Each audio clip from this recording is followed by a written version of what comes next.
Hi everybody, and welcome to my latest video in this series. We've already discussed a few interesting topics. Yesterday we talked about the price hikes of petrol, gas in China following the conflict down there in the Middle East. And then in the first video I also talked about whether coming to China in 2003 could be considered a political statement or not.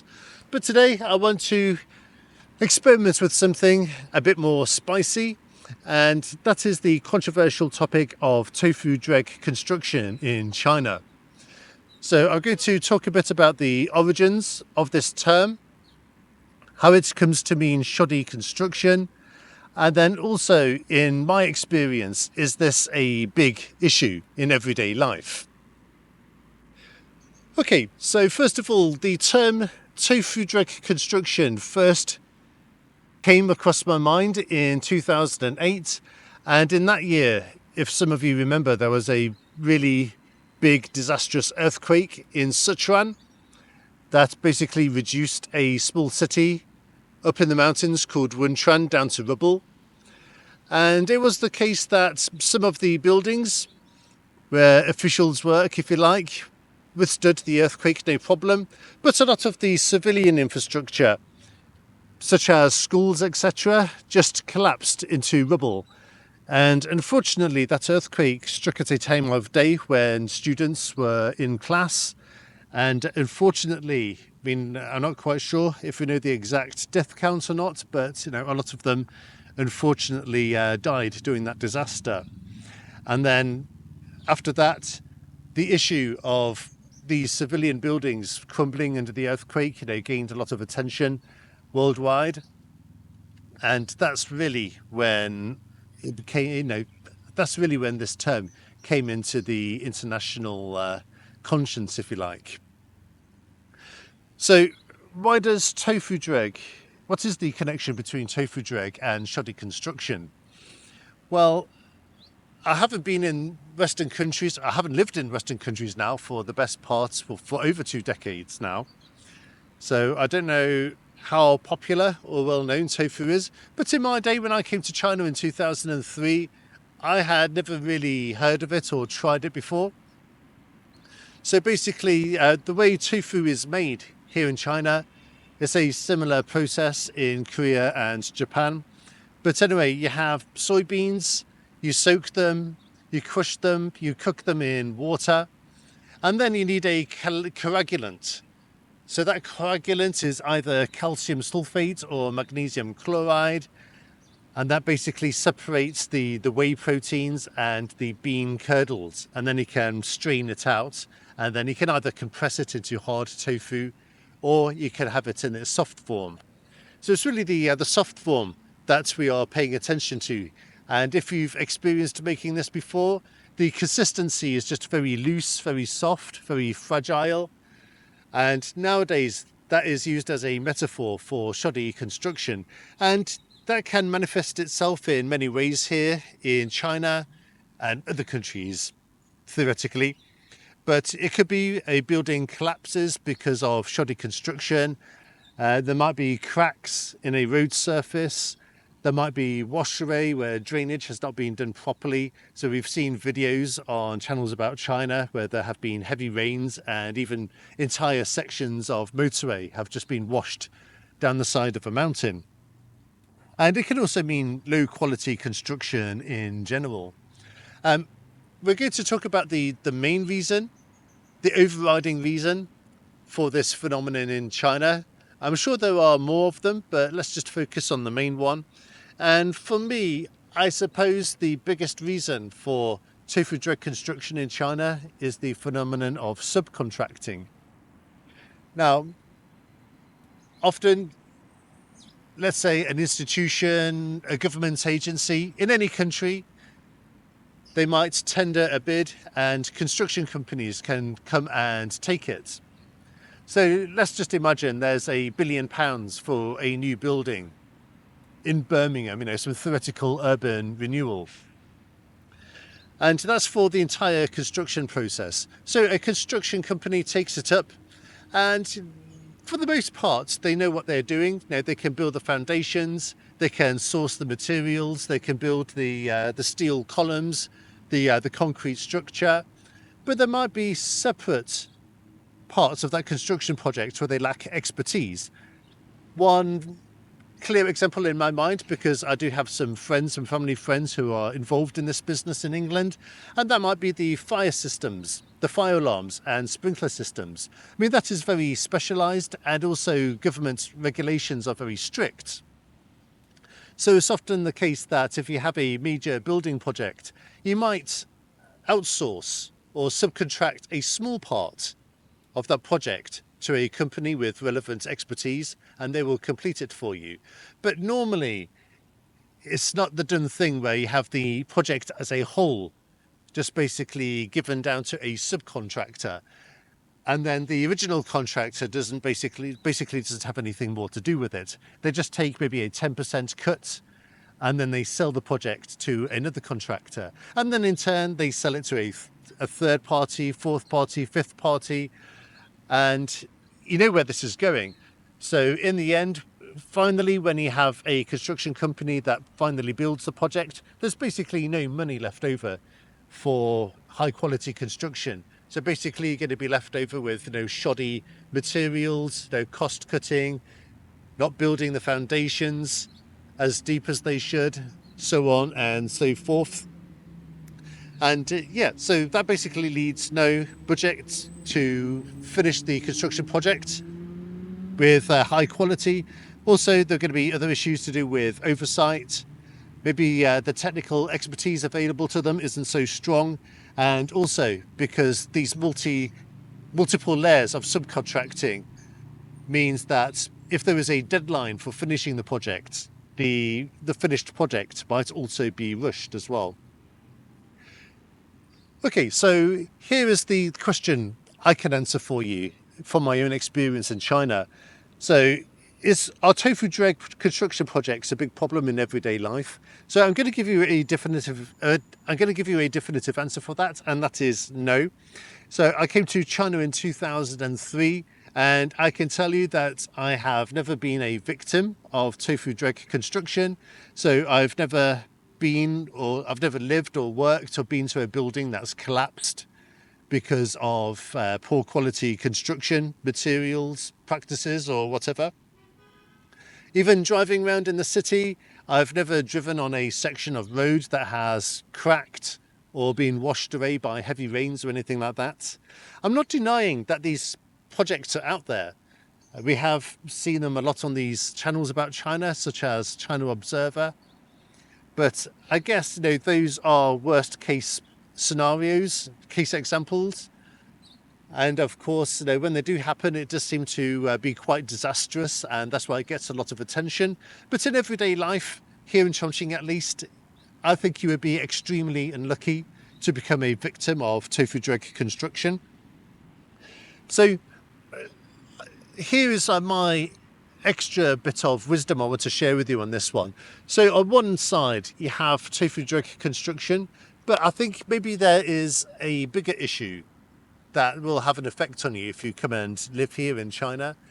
And that is maybe incompetence in construction in narrow sectors.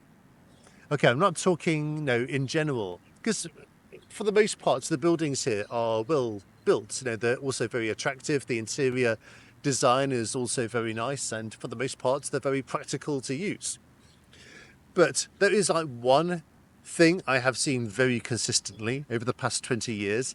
Perhaps this is just an area of expertise that maybe in China construction companies haven't really caught on to very well. And that would be plumbing and water drainage. And I'm going to give you some really good examples of that. So I drive around and visit a lot of places in Chongqing for everyday life and work, of course.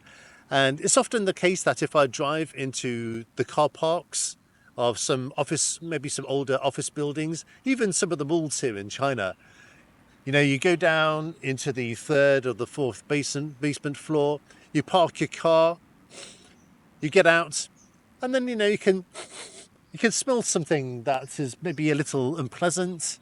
You listen carefully, and then you can hear something that's a bit like a water feature, a miniature waterfall or something, and you think to yourself, what's going on? And then I look around a bit more carefully, and I can see it. There's a water pipe that's leaking, and it's obviously something they haven't found a solution for, because the pipe itself is all rusted. It looks a bit like sulfur. It's kind of, the pipes have all gone yellow or a rusty colour. Maybe it's damaged the walls, and it's basically puddling around on the floor. And often I've been to certain malls or office buildings multiple times over the years, and nothing has ever changed. So that kind of makes parking in some places a little bit inconvenient and unpleasant, and that happens a bit more often than you might expect. Another big example I can give you is the subway stations. Now, we know how amazing the metros are, the metro system here in Chongqing. You have the famous Leeds station where the monorail goes through the middle of the building, midair. And I've filmed there before, so if you're still watching me, I'll leave you a link. You can click on that if you like. And loads of other YouTubers have visited the city and covered that themselves anyway. Also, some of them are very deep underground. I really love how you can go through these long tunnels, and then you appear across a bridge, you cross over the Yangtze or the Jialing River, and then you're into another massive underground tunnel passing under buildings, skyscrapers, mountains, you name it. No, the metro system here in Chongqing is really a big feat of engineering. But there is one problem. And this manifests itself when you get the summer downpours, and that always happens. I know we do get these big droughts sometimes, but I would say at least a couple of times between June and September, you're going to get some really big downpours in the monsoon season. And if I take the local subway station, if there's a big downpour going on, you'll go down the escalator, you walk down the corridors, and then you just have these torrents of water leaking from the roof. And there's not a lot they can do about it, really, because I suppose by that point now they're already built. There's no real way to dig back into the structure, change the piping, do repairs or anything like that. So normally they have these giant blue bins which they'll place under the source of the leak. It'll fill up, they'll drag that away, and then they'll put a new big drum in its place to catch the water. And then you have all of the sanitation workers, the cleaners there, bless them, and they're all kind of mopping away, and they have some of this material that are put on the floor just to soak up the water. Okay, so that's a big problem, and I think there have been some occasions in other cities in China where some of the roofing has even collapsed. We've seen examples on those China channels about malls in China where that's happened, and that's not necessarily because of shoddy it's not necessarily because of Tofu Dreg construction, but I think it's because a lot of the water piping has not been installed properly, and it leaks, and eventually the ceiling leaks and just collapses down, hopefully not onto the people below. And I'm going to give you one final example, and this also happens during summer rainfalls, and that is the sewer system as well. So I think one aspect is that maybe they have not been built large enough to handle the amount of rainfall that comes down in the summer, because a lot of these storms in Chongqing can be absolutely torrential at times. So it's often the case when I'm driving around, maybe I come down to the lights, maybe we have a little trough in the road, and you can see a lot of the manhole covers. The water isn't going into them. This is also the drain covers as well. There's actually water spewing out of them. And at other parts as well, perhaps the road and the drainage system isn't properly levelled out, and the drainage systems are just too small to handle that quantity of water. And basically, entire swathes of the road system basically become a giant lake, and there's no way to pass, and you can be stuck in traffic for hours on end until, I guess, the rainfall stops and the water slowly kind of drains away. Okay, so for me personally in China, I would say the problem that affects you most in day-to-day life, it's not really tofu dreg construction. I suppose it's areas of construction where I suppose they just need to improve their building skills and knowledge a little bit more. And that would definitely be the water pipes and drainage. Okay, so my conclusion then, in spite of whatever you see, pasted all over these, China channels about all of these tofu dreg construction disasters, and they are real. I mean, they are out there, but I just want to emphasize for you that if you come to China, live here, work here, whatever, come here to travel, you would be extremely unlucky to become a victim in any way of tofu dreg construction.